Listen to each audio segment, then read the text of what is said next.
வருங்க வருங்க வானத்து மேகங்களே. அன்பு சகோதர சகோதரர்கள் வணக்கம். இப்போ நம்ம என்ன பண்ண போகிறோம்டா, ஒரு பிரியாணி செய்ய போகிறோம். நீங்களும் பார்த்துக்குங்க எப்படி செய்கிறோம்ன்றது. நம்மள்ட்ட இருக்க தேங்காய் எண்ணெயை ஊற்றிக்கிறோம். நம்ம ஸ்டைல் பிரியாணி நம்ம சாப்பிட போகிறோம். இப்படி இருக்கும் அப்படி இருக்கும்லாம் தெரியாது, எப்படி இருந்தாலும் சாப்பிட்டு தான் போகிறோம். எண்ணெய் நல்லா காஞ்சிருச்சு.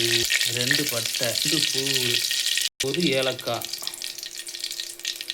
ஒரு நல்லா பட்டை கிராம்பு சோம்புலாம் முடிஞ்சு வச்சு நல்லா வந்து நம்ம தனியாக இடித்து வச்ச இஞ்சி பூண்டு பேஸ்ட், 2 பல்லாரி. இங்கிட்ட பல்லாரி வெந்துக்கிட்டு இருக்கப்பே நம்ம வந்து அரிசியை வந்து ஊற வச்சிடலாம். 1 டம்ளர் அரிசி எடுத்துருக்கோம். நம்ம ஆரோக்கியத்துக்காக சின்ன வெங்காயம் எடுத்துருக்கோம். நம்ம 3 தக்காளி, மல்லி புதினா சேர்த்துக்கிறோம்.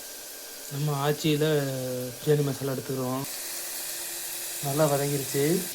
ஹாய் ஃப்ரெண்ட்ஸ், நம்ம பண்ண போகிறது கத்திரிக்காய் பிரியாணி தான். அதனால் நல்லா வெள்ளை கத்திரிக்காய் எடுத்திருக்கேன். நான் நல்லா 4 நறுக்கி நல்லா கழுவி வச்சுருக்கேன். இந்த கத்திரிக்காயை இப்போ ஆட் பண்ணிக்கிறேன். நல்லா மசாலோட ஜெல் ஆகட்டும், அதனால் நல்லா பரட்டி விட்டுக்கிறோம்.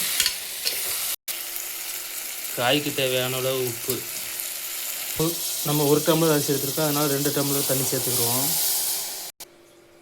எல்லாம் கூட்டியாச்சு, மசாலா எல்லாம் கூட்டியாச்சு. நல்லா ஒரு கொதி வந்தோம்னே அரிசியை போட்டுக்கலாம். ஹாய் ஃப்ரெண்ட்ஸ், நல்லா கொதி வந்துச்சு. இப்போ அரிசி நம்ம போட்டுக்கலாம். முன்னாடி நல்லா ஊற வச்சுட்டேன், அந்த அரிசியை இப்போ கொட்டிக்கலாம். அரிசியை போட்டுட்டு நல்லா 2 கிளறிக்கிறோம். ஹாய் நண்பர்கள், நல்லா கொதி வந்துச்சு. நம்ம வந்து இப்போ மூடி போட்டாச்சு. நம்ம விசிலையும் போட்டுக்கிறோம். 3 விசில் வந்த பின்னாடி நம்ம பார்ப்போம் பிரியாணி. வாங்க ஃப்ரெண்ட்.